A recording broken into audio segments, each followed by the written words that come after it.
the awesome God. And there's none like you. En fait, dans le cadre de l'Église chrétienne évangélique au Congo, nous avons voulu aujourd'hui approfondir les différentes dimensions qui accompagnent la Pâque. Vous savez, lorsqu'il a été question que Jésus-Christ puisse conduire ses disciples et le peuple de Dieu que nous sommes aujourd'hui dans cette période ou dans ces moments de pouvoir consommer la Pâque, il a été question de toute une série de faits qui ont accompagné cette Pâque ou qui ont accompagné cette mort de Jésus-Christ pour libérer les hommes et accomplir le plan merveilleux de Dieu pour le salut de l'humanité.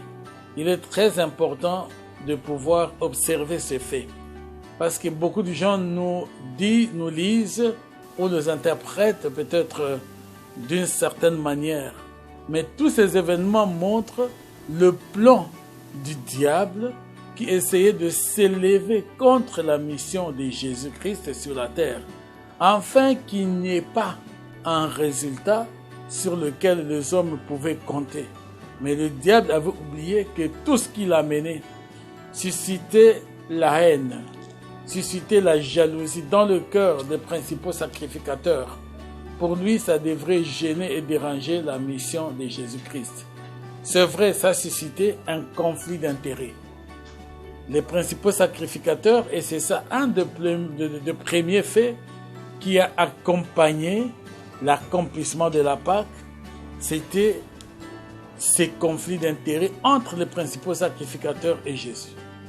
Le message de Jésus sur le salut de l'humanité a bouleversé les sacrificateurs, a troublé les sacrificateurs, parce qu'ils ont observé qu'un grand monde suivait maintenant Jésus. Et dans ces cas-là, ils ont arrêté de trouver un moyen pour tuer Jésus. Voilà déjà un des premiers faits. Donc un conflit d'intérêts entre Jésus et les sacrificateurs. Mais ça ne s'était pas arrêté là. Les sacrificateurs ont décidé, mais ils n'avaient aucun moyen, ni arrêter le message de Jésus et le plan du travail de Jésus, ni également arrêter Jésus lui-même. Et ils sont restés sur ces faits. Mais ils ont bénéficié des concours de circonstances. C'est que l'ennemi n'agit pas au travers d'une seule personne. Le diable qui a compris l'envie effrénée d'argent qui était dans le cœur de Judas, le diable est allé entrer dans Judas. Et Judas lui-même a pris la responsabilité de pouvoir aller voir le sacrificateur. Mais entre-temps, il y avait déjà l'histoire de cette dame qui s'appelait Marie, qui n'était autre que la sœur de Lazare, et qui a pu briser ce grand parfum de grand prix de nard pour Jésus. Et vous savez que tout cela suscitait davantage l'envie dans Judas, qui a compris qu'on devrait plutôt vendre ce parfum et prendre de l'argent pour aider les pauvres. Mais en réalité, ce n'était pas pour aider les pauvres, mais c'était pour pouvoir trouver lui aussi l'occasion de prendre un peu d'argent dans ça.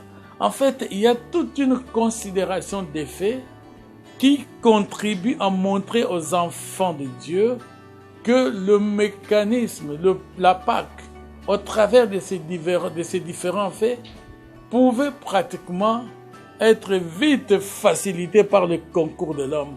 Parce qu'ils n'ont pas su qu'amener la vie, amener Jésus à la mort, était participer au plan de Dieu pour l'accomplissement du salut. Donc beaucoup de faits, beaucoup d'événements, avec beaucoup d'hommes qui étaient contre Jésus et contre le message de Jésus, ils ont participé à faciliter l'accomplissement du plan merveilleux de Dieu. Donc l'homme dans sa vie, l'homme dans son humanité, l'homme dans son plan de salut traverse énormément de moments. Mais certaines difficultés que nous pouvons connaître, certains antagonismes, certaines adversités qu'on peut connaître dans la vie peuvent concourir à l'accomplissement de notre bien, à l'accomplissement de notre bonheur. à l'accomplissement de notre élévation, à l'accomplissement effectivement de la volonté de Dieu dans notre vie. Donc nous devons être de ceux-là qui savent apprécier les choses difficiles qui nous arrivent. Car Jésus ne pourrait pas directement aller à la mort s'il n'y avait pas eu un traître comme Judas. Jésus ne pouvait pas directement aller à la mort s'il n'y avait pas tous ces gens qui ont failli même dans leur prière, les disciples qu'il a dit priez, soutenez-moi dans la prière. En fait, Jésus voulait quoi? Il avait déjà dit à son Père, Père, si cette coupe pouvait s'éloigner de moi, toutefois non pas selon ma volonté, mais selon ta volonté. La coupe n'était rien d'autre que c'est l'eau de souffrance et de peine et autres qu'il traversait, et il demandait si son Père pouvait enlever ça. Et si Dieu l'avait enlevé, ça signifie qu'il n'y aurait pas la mort à la croix. Et s'il n'y aurait pas la mort à la croix, il n'y aurait pas le salut de l'homme. Le péché n'aurait pas été racheté et nous serions toujours dans notre péché et dans notre iniquité et Jésus aurait échoué sa mission. Est-ce que Jésus pouvait échouer? C'est non. C'était Dieu, c'était le Fils de Dieu. Donc nous devons comprendre dans notre vie qu'il peut y avoir le lot de problèmes qui ne font que faciliter l'accomplissement d'un plan de Dieu dans votre vie, d'un projet de Dieu dans votre vie. Mais tout cela est dans le même schéma. Voilà pourquoi j'ai dit, les gens ne pouvaient pas s'imaginer que Joseph pouvait quitter de la prison, pratiquement au poste du premier ministre d'Égypte. Mais la prison n'était pas une chose facile à accepter. Surtout le mensonge que la femme de Potiphar a créé autour de Joseph. Ce n'était pas des choses faciles à gober. Si c'était l'un d'entre nous, il aurait crié partout. Mais c'est quoi ça? C'est pratiquement de l'anarchie. Si Joseph ne s'était pas retrouvé en prison, les chansons du roi et les autres n'auraient pas entendu l'interprétation de leurs rêves. Et si eux n'avaient pas vu où est-ce que Joseph pouvait interpréter une rêve par la puissance de Dieu, personne d'autre ne pouvait convaincre le Pharaon que cela était possible. Donc Joseph n'aurait pas été à la primature. Il a fallu que dans ce lot de problèmes, il y ait ce mensonge de la femme de Potiphar. Injustement accusée, injustement arrêtée, injustement en prison. Tout le concours de ces injustices-là, avec la peine, la souffrance de la prison, que Joseph a accepté malgré lui, lui ont valu d'aller se retrouver là où il était. Et nous devons comprendre cela au travers de la Pâque, au travers des circonstances, parce que c'est cela, des considérations qui ont accompagné, en fait, qui constituent le contour autour de l'accomplissement de la Pâque et du grand salut dont nous avons bénéficié par la mort de Jésus-Christ à la croix de Golgotha. Tout est parti de ce conflit d'intérêts entre le principal sacrificateur et Jésus. Les conflits d'intérêts parce que chacun ou chaque groupe avait une détermination réelle pour pouvoir convaincre la masse. Pour chercher à bien convaincre la masse. Les principaux sacrificateurs qui géraient ce qu'on pouvait appeler l'église à l'époque se sont sentis menacés par le message du salut de Jésus-Christ. Le message de la libération de Jésus avait perturbé effectivement la stabilité des principaux sacrificateurs et leurs églises.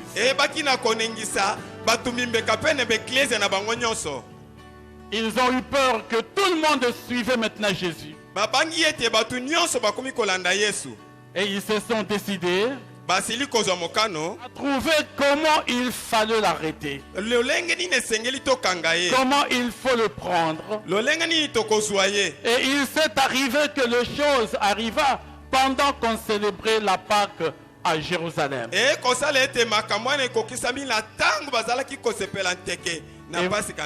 c'est ce verset ici. Ils ont peur que cela ne puisse coïncider exactement avec la Pâque pour ne pas créer le tumulte au milieu du peuple.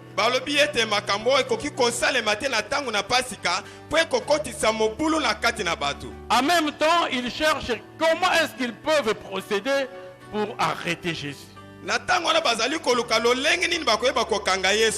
Amen. Amen. Je veux dire aux hommes politiques et autres que la vie des hommes ne doit pas faire l'objet de calculs politiciens. Je crois que cela Dieu veut apporter. Si Dieu a donné son Fils unique, Jésus-Christ, pour mourir à la croix de Golgotha pour l'humanité, il a donné un sacrifice. Les hommes politiques doivent comprendre que dans leur jeu politique, ils doivent réaliser que pour le bien de ce peuple, ils peuvent se faire des sacrifices. Ils peuvent accepter aussi de se sacrifier. On n'est pas là pour chercher à tout gagner, pour que tel et tel aussi gagne. Mais regardez qui vont gagner plus. C'est cette population qui attend beaucoup plus du peuple congolais. Que cette Pâque leur apporte aussi la libération de leurs esprits. Que le politique congolais soit libéré dans son esprit et comprenne que quelqu'un est mort pour le peuple, pour les hommes. Eux, ils sont encore vivants, mais ils peuvent faire mourir leurs intérêts afin que le peuple congolais gagne l'intérêt majeur. Et je crois que s'ils réfléchissent dans ce sens-là, le calcul politicien et autres qui retardent, qui bloquent, qui handicapent et qui portent beaucoup de jugements sévères des uns envers les autres n'ont pas de place aujourd'hui, mais qu'ils regardent l'intérêt majeur du pays. Jésus a donné sa vie pour que les gens puissent bénéficier. Lui s'est sacrifié pour que le peuple soit sauvé. Et le politique congolais doit apprendre aussi à se sacrifier, doit apprendre à comprendre qu'il peut restreindre certains de ses droits, certains de ses intérêts, de ses bénéfices, pour que les choses aillent de l'avant et que le peuple congolais puisse être bénéficiaire. Je crois que c'est ça qui est beaucoup plus important. Un peu d'humilité, un peu de respect à ce peuple congolais, mais également un peu de sacrifice pour les autres. Et ça sera plus intéressant. Mais quand on veut tout gagner, tout obtenir, tout avoir, effectivement, on est en train de bloquer le lendemain de ce peuple congolais.